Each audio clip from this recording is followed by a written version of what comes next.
Bạn số đấy xóa công màu can channel Lee Love KH ha thầm mòn mi ngày nay mà xa tận nợ tích mà đa lên học xa tận nợ thăm mây được bỏ xa tận nợ cố bọc hạt xìm riếm được hạt xìm riếm xa tận nợ cố ní thom miền bay buôn xa khá hay nó không hạt xìm riếm ní cái chia xa khá đã thóm hay kia ní cái chia tay tạ xa là lạ kỳ mò là bàn plak đô mau chia xa tận nợ bằng cố vinh miền lụaផលិតផលច្រើនប្រភេទរបស់ញ៉ាំរបស់ប្រើប្រាស់ចានឆ្នាំងអីមានទាំងអស់ហ្នឹងហើយផ្លែឈើស្អីមានទាំងអស់រាប់រយរាប់ពាន់មុខតែម្ដងអញ្ចឹងគេ support ដូចជាប្រហែលថ្ងៃឯង2 3ថ្ងៃឯងទៅតែបានទៅថ្ងៃហ្នឹងដោយសារតែឃើញមនុស្សច្រើនពេកតែទៅថ្ងៃហ្នឹងក៏នៅតែមនុស្សច្រើនទៀតហ្នឹងហើយមកលេងជាមួយគ្រួសារមកលេងផងឆ្លៀតមកទិញអវ៉ាន់ផងឥឡូវនេះបានមកទិញមីទិញអីនេះហើយមីទិញបានមីជាតិយើងណាអត់ទិញមីចោលទេនេះបានទិញមីទិញអីបានមកកេះមកហ្នឹងទិញបានច្រើនដែរនេះសិតតែមីអាប្លុកជួយនេះជួននេះសិតតែមីបាទសិតតែមីពងគ្រួសារខ្ញុំពងរើសមីរើសអីបន្ថែមទិញបានមកកេះហើយក៏ចង់ញ៉ាំប្រភេទអាមីការ៉េអញ្ចឹងគាត់ពងសម្លឹងមើលពួកអាមីការ៉េបន្ថែមមនុស្សច្រើនមែនតើបងប្អូនមនុស្សបងប្អូនភ្ញៀវជាតិភ្ញៀវបរទេសអីគាត់មកលេងច្រើនមែនតើហើយនេះផ្លូវចដើរយន្តឡើងណាដើរយន្តគេក៏ទំនើបជាងមុនដែរអត់មានកម្មកាសមេហត់ទៅដាក់ជើងទៅឡើងទៅម្ដងយកអាតាំងអាទេសយកអីបានឡើងទៅលើហើយបងប្អូនចង់ដើរថ្មើរជើងមានថ្មើរជើងនេះកម្មចដើរថ្មើរជើងមានមកកាផ្លេទាំងអស់បងប្អូនចង់ដើរមួយណាក៏បានដែរភ្ញៀវជាតិភ្ញៀវបរទេសអីគាត់មកច្រើនមែនតើហើយខ្ញុំទៅនឹងរៀងស្បើយផងណាហើយទៅរៀងគៀកចុងម៉ោងផងអានេះតំណាប់ស្វាយផលិតផលបានខ្មែរយើងបងប្អូនផលិតផលបានខ្មែរយើងតំណាប់ស្វាយនេះទិញបានមកថងដែរឆ្ងាញ់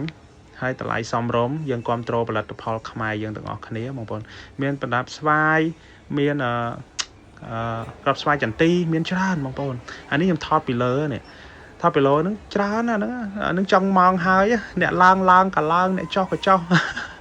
បងប្អូនក្នុងខេត្តក្រៅខេត្តអីហ្នឹងមកពីខេត្តផ្សេងហ្នឹងទាំងភ្ញៀវជាតិអន្តរជាតិគាត់នាំគ្នាមកលេងមកទិញអវ៉ាន់នៅនឹងច្រើនហើយវាជាទីតាំងមួយដែលនៅចំកណ្ដាលក្រុងតែម្ដងក្នុងខេត្តសៀមរាប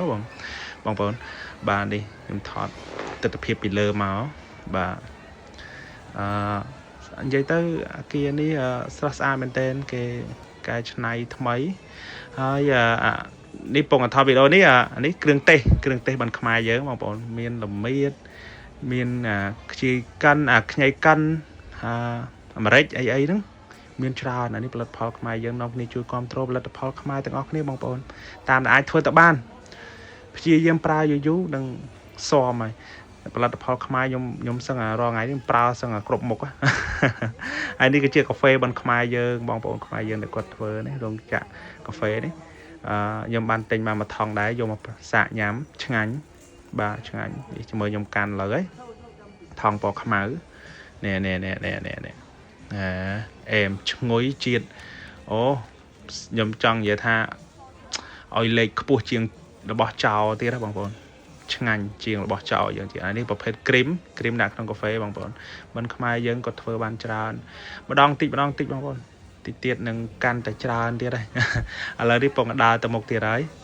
អ្នកជួបបងប្អូនខ្មែរយើងអ្នកក្នុងខេត្តសិនអ្នកស្គាល់អ្នកអីដើរជល់គ្នាពេញណាពេញណីហ្នឹងហើយពួកគាត់នាំគ្នាមកលេងផ្សារទៅជាតុបកាថ្មីតែផ្សារហ្នឹងវាប្រែនឆាយចាស់ទេតែគ្រាន់ថា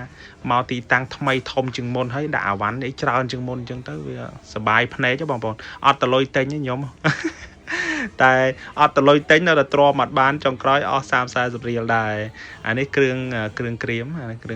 ផ្លែឈើក្រៀមយើងតពាំងបាយជូរប្រភេទពាំងបាយជូរទៀតមានប្រភេទស្វាយតំណាប់ស្វាយអីហ្នឹងមាននៅនឹងទាំងអស់តំណាប់ចេកហើយតំណាប់ចេកហ្នឹងមាន discount ទៀតមកកំប៉ុងតែ$1ជាងទេបងប្អូនធូរថ្លៃ2កំប៉ុងហើយនៅមាន discount ទៀតនេះតំណាប់ចេកតំណាប់មានច្រើនសិតតំណាប់ផ្លែឈើយើង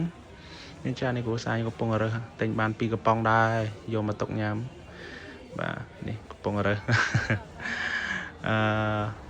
ហើយអានេះឥឡូវពងឡាដើរចុះមកវិញហើយបងប្អូនពងដើរចុះមកវិញហើយចុះទៅផ្ទះហើយព្រោះអីចង់ម៉ោងហើយមកនឹងម៉ោង 8ម៉ោង 7-8 ហើយគេបាត់ម៉ោង 9 ដើរលេងរំដើរមើលគេមើលឯងរំមើលអត់អស់ណាបងប្អូនដើរប៉ុណ្្នឹងឯងនៅមើលអត់គ្រប់ទៀតដើរចន្លោះផងហ្នឹងតែចាំពេលណាតនេចាំទៅម្ដងទៀតព្រោះវានៅកណ្ដាលក្រុងគៀកផ្ទះខ្ញុំដែរហ្នឹងហើយឥឡូវពងដើរចុះហើយឥឡូវពងគិតលុយហើយនេះអរគុណសម្រាប់ការទស្សនាហើយជួយ